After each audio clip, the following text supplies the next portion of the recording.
Bismillah, Assalamualaikum warahmatullahi wabarakatuh. Alhamdulillahi rabbil alamin. Wabihi nasta'inu ala umuri dunya wa din.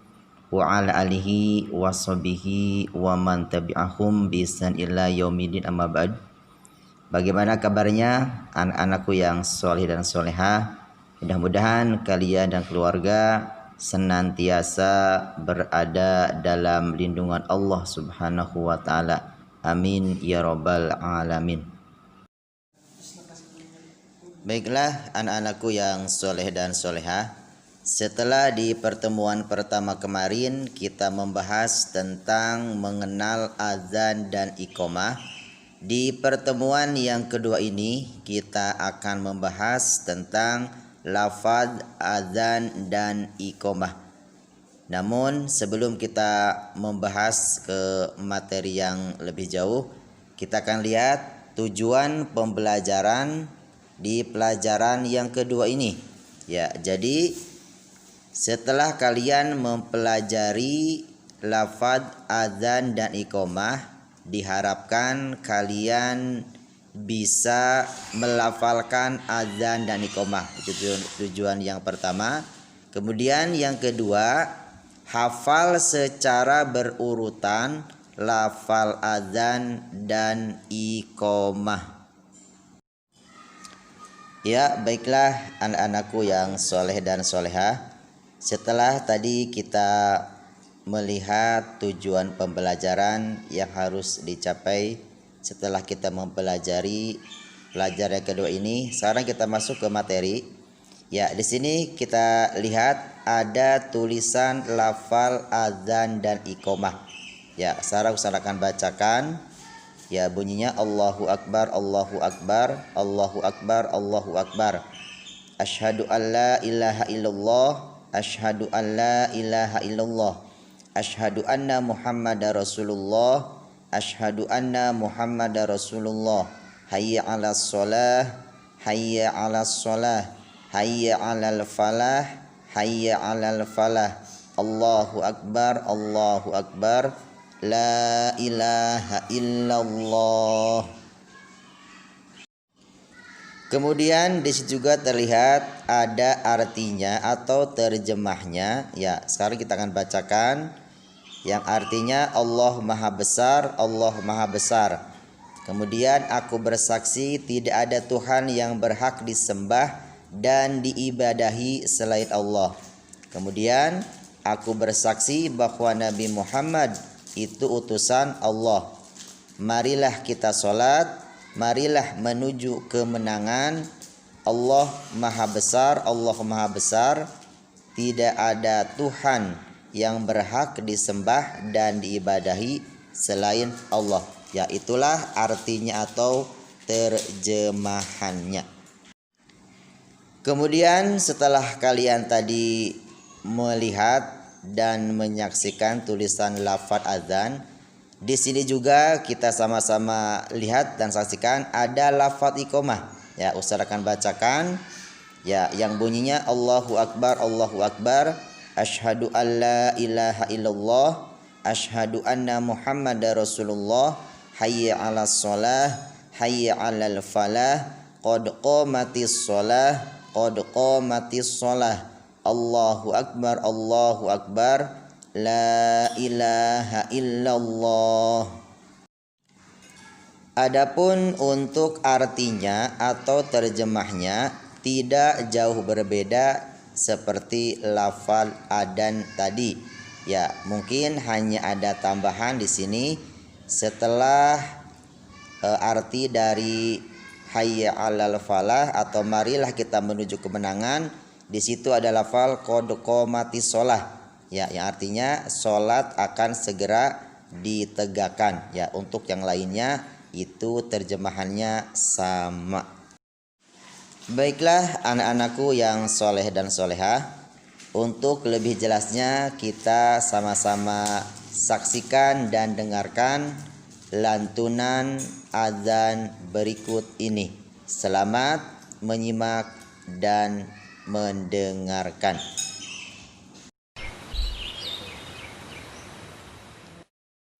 Allah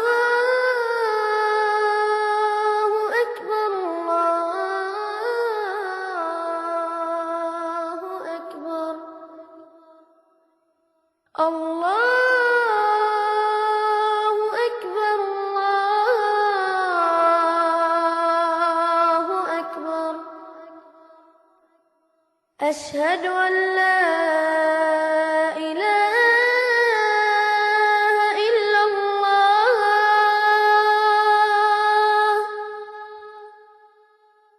أشهد أن لا إله إلا الله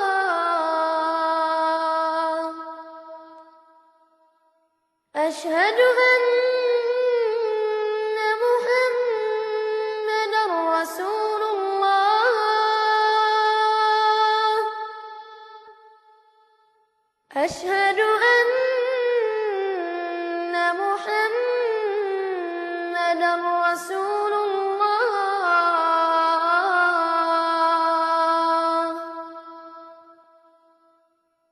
حي على الصلاة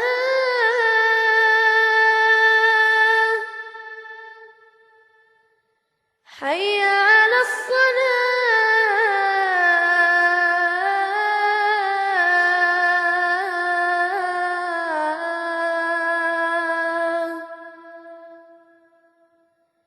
حي على الفلاح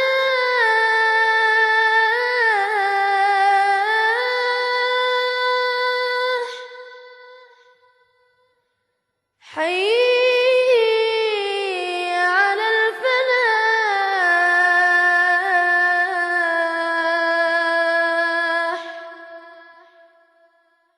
الله أكبر الله أكبر لا إله إلا الله.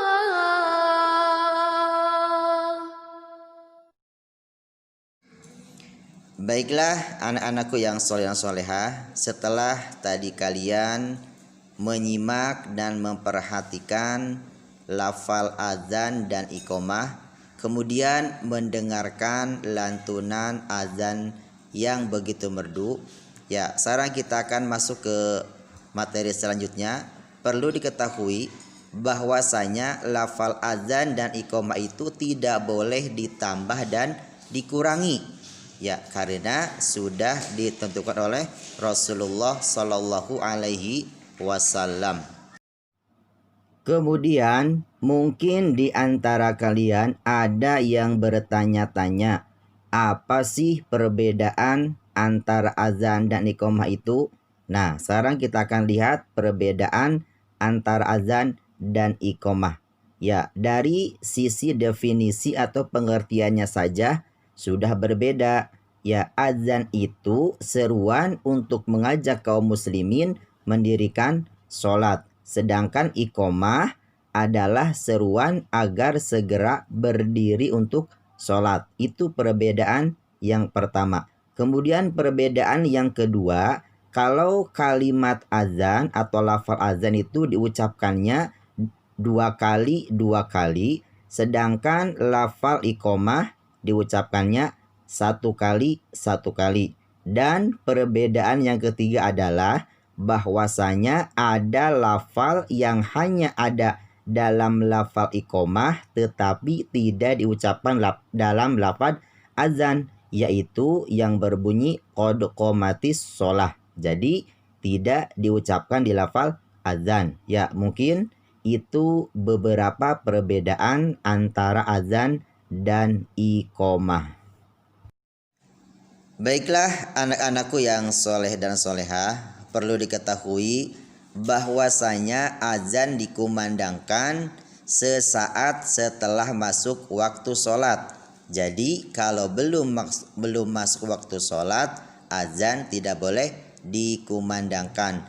Tapi ada juga boleh mengumandangkan azan belum masuk waktu sholat, yaitu dikumandangkannya azan fajar.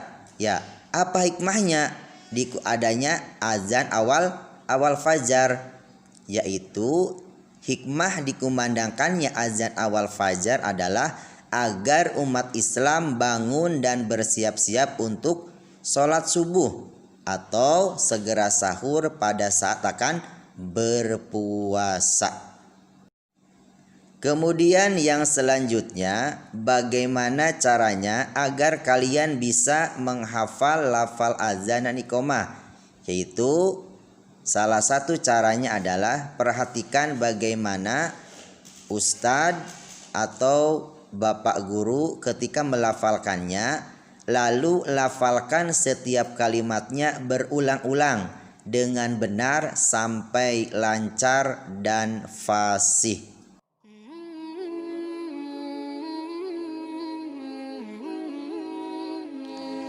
Baiklah anak-anakku yang soleh dan solehah, mungkin itu saja di pertemuan yang kedua ini yang dapat Ustaz sampaikan.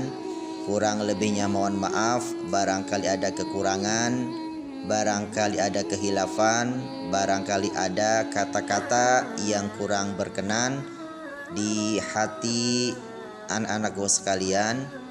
Mudah-mudahan kalian semuanya paham. Ya, adapun barangkali ada yang belum paham, boleh ditanyakan.